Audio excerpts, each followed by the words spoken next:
الحمد لله رب العالمين حمدا يوافي نعمه ويكافئ مزيدا. يا ربنا لك الحمد كما ينبغي لجلال وجهك ولعظيم سلطانك. اللهم صل وسلم وزد وبارك على منبع الانوار سيدنا محمد الحبيب المختار آله الأبرار وصحابته الأخيار، صلاة تحفظنا بها من شر الأشرار وكيد الفجار ومن فتن الليل والنهار. آزيزان وخشرستان سلام خير ورثا نسبه لخزمتي سيري باقي پیغمبري صلى الله عليه وسلم كتب باق جوانكي جنابي ما وصيم الدري درجات عالية الوردة الأنبرية في سيرة قبل الخير البرية. قشتنا غزاهاني پیغمبري صلى الله عليه وسلم دعاء غزاي بنو النضير كغزاي جلالكاني بنو النضير من خيانة يعني پیغمبري فاكر مثل پیغمبري فاتيرور كان وأصحابي پیغمبر تيرور كان پیغمبري صلى الله عليه وسلم قبول الله كردن أو بنو النضير يتشول كردو أو شو نخاكي كوا ويسيان خيانتي برامج پیغمبر أصحاب كان پیغمبر فا ليس إنه بلاوي پیغمبر هندي كان بو خيبر وهندي كان بو شام بحال پیغمبر فا أو خيانتي اللي قبول الله كردن شنك هاو بيمان ولا پیغمبر فا دعاء غزاي بنو النضير غزاي ذات الرقاع ريا غزاي ذات الرقاع للاي نجدوة وهروا غزوة أعاجيب بويا بيوتيد غزوة ذات الرقاع چونکە زۆرێک لە دەست و پل و قاچی ئەسحابی پێغەمبەری خوا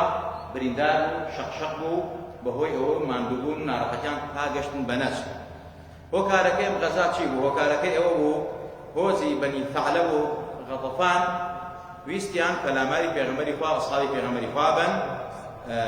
پێغەمبەری خوا کە بیستی تەجەمعیان کردووە کۆبوونەتەوە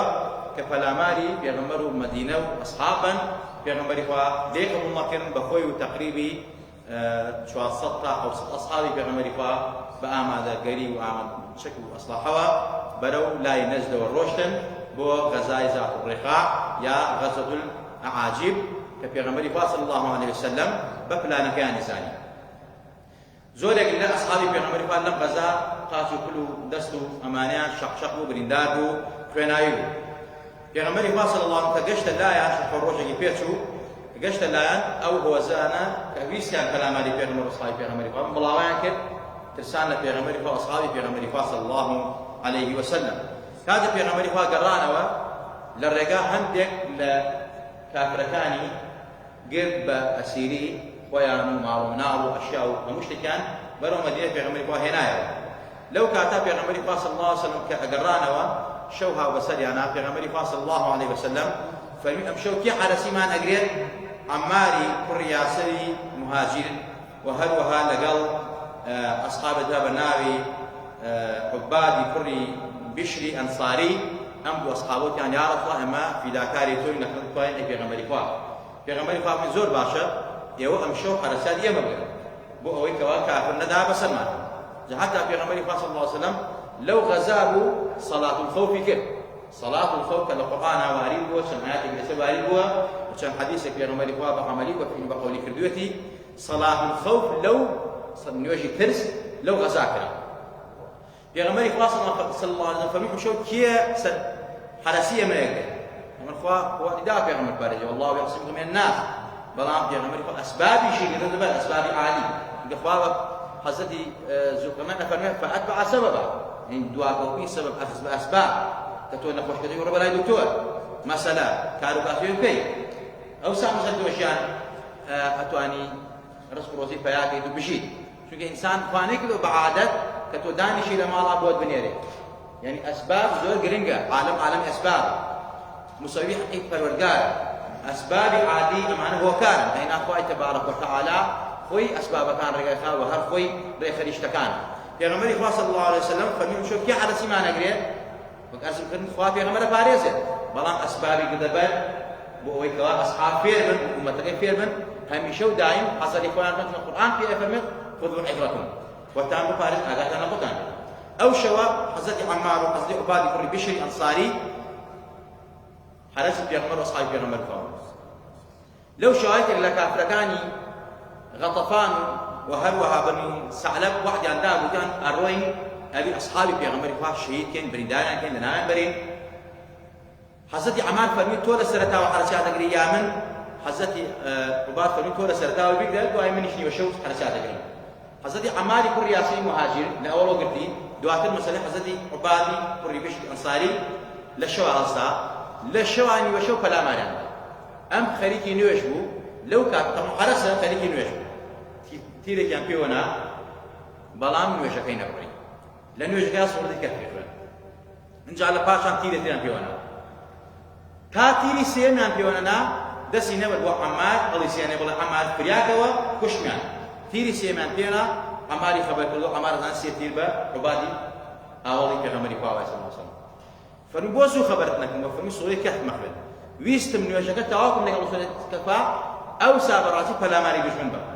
بەڵام کاتێک کە دوژمن بینیان حەزەتی عەمار هەستا و موسڵمانان ئاگادار بوونەوە کافر ڕایان کرد ئەسحابی پێغەمبەری خوا و پێغەمبەری خوا لەو غەزا بەم شێوازە سەرکەوتن و نەجاتیان بۆ ئەم دوو ئەسحابەش نەجاتیان بۆڵێ سێ تیریان پێوەنا بەڵام شەهید نەبوو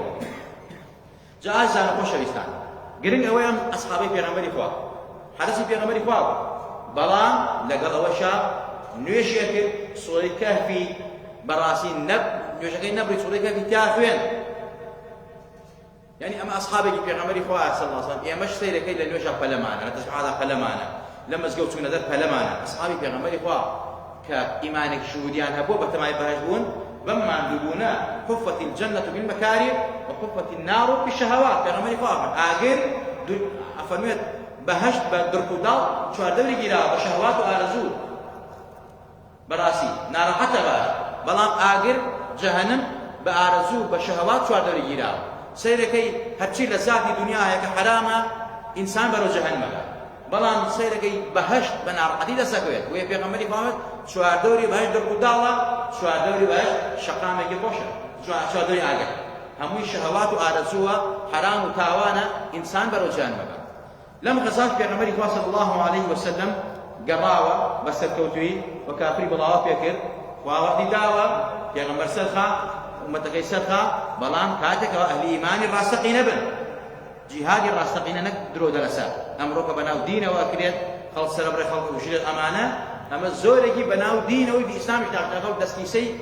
سەهیۆنێت و گاور و جوولەکەی بەس بۆ ناردنی ئیسلام ئەینا پێغەمبەری خوا لە یەک غەزا پێغەمبەری خوا نەشکا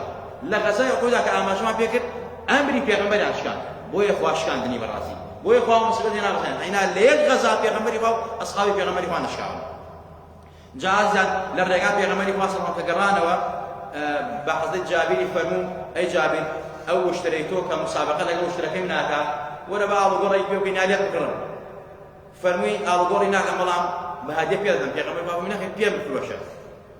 فرمي بهادي بيردم بيغمري فاصل مناخي بقارة بيبمدي فرمي باشا بچنه يفروشي فرمي چنه يبيردم بيغمري فاصل فرمي درهمي فرمي كما كردي بدوان كردي بسيان تا أخيرا وقيك زيوي بيدا كسل كمكان پێغەمبەری خوا فەرمووی باشە سوارێکی بە تا ئەگەڕێنەوە لە ماڵ تەقسیم بکەن کاتێک گەڕانەوە پێغەمبەری خوا صلی الله عليه وسلم فەرمووی ئەوە چل درهەمەکەیش کە درهەمی زیو بووە ئەوە چل درهەمەکە ئەوە شتەکەی بۆ خۆت ماڵ و مناڵی پێبژێنە جا پێغەمبەری خوا لێی پرسی فەرمووی ژنت هێناوە فەرمووی بەڵێ بێوە ژنێکم هێناوە فەرمووی ئەی بۆ کچێک هێناگەمەی لەگەڵ ڕاقەی فەرمووی وەڵڵی قوربان من باوکم وەفاتی فەرمووی شەهید بوو جابر کوڕی عەبدوڵڵاه باوکی شەهید بوو لە غەزای ئوحودا فەرمووی ئەگەر بێت و کچێکم بێنایە کچ سەلیقە و تەجروبەیەکی ئەو توی نییە بتوانێت ماڵەکان بەخێو بکات بۆیە بەڕاستی ئێمە من بێوەژنێک هێنا کە سەلیقەیەکی و تەجروبەیەکی هەیە ئەتوانێت مناڵ بەخێو بکات لەبەر خاتری خوشەکان پێغەمبەری خوا فەرمووی ئافەرین کە خوشەکان ئیمان نەکردووە پەروەردەیان کە بە حیا و حورمەتەوە بیانتەنە ماڵی خۆی وەک چۆن کەسێک دوو کەس بەخێو بکات و بە حیا و حورمەتەوە بیان خاتە ماڵی خۆی لەگەڵ لە باشتا لەگەڵ منایە فەرمووی توش ئاوای پێغەمبەری خوا ئەم موژدەی پێدا فەرمووی ئافەرین کە ئەوەندە دڵسۆزی خوشکەکانی خۆت و ماڵ باوکی خۆت و ئایلەی خۆتانی ئازیزان خۆشەویستان لێرە شایەنە کۆتایی وتاری شەومان پای تەباوە لە گوناه و تاوانی ملایەکمان خۆش بێ عاقبەتمان بەخێر گێڕێ یا ڕەبی خوای لەگەڵ پێغەمبەرا حەشرمان کەی لەگەڵ پێغەمبەرا کۆمان کەیتەوە لە دەفتەری صلواتی و پێغەمبەرا ناوی خۆمان و باوک و دایکمان تۆمار کەی یا ڕەبی خوای لە ڕۆژی قیامەتە بەسەربەرزی بە عیزەتەوە لەخەو پێغەمبەرا بین لەسەر چمێنەکانی باش بین بدەستی بارێکی و پێغەمبەر نازدار ئاوی کەوسەرمان بیتێ یا ڕەبی خوا ئیسلاحی حاڵی خۆمان و خانەوە ماڵم داڵمان بکەین لە خۆمان و باوکو دایکمان خۆش بە بە ئیمان و گومان جەنەتمان برن زیندومان کەرەوە یا ڕەبی خوا نەتەپاڕێنەوە لەبەر خاتری ئەم پێغەمبەر نازارە و ئەم ئەسحابە نازارانی پێغەمبەری خوا صلی الله علیه وسلم یا ڕەبی خوا عاقبەتمان بەخێر گێڕە لە دەرد و بەڵا و وەبا و نەخۆشی و ناخۆشی و دژمن و فەقیری و هەژاری و قاتی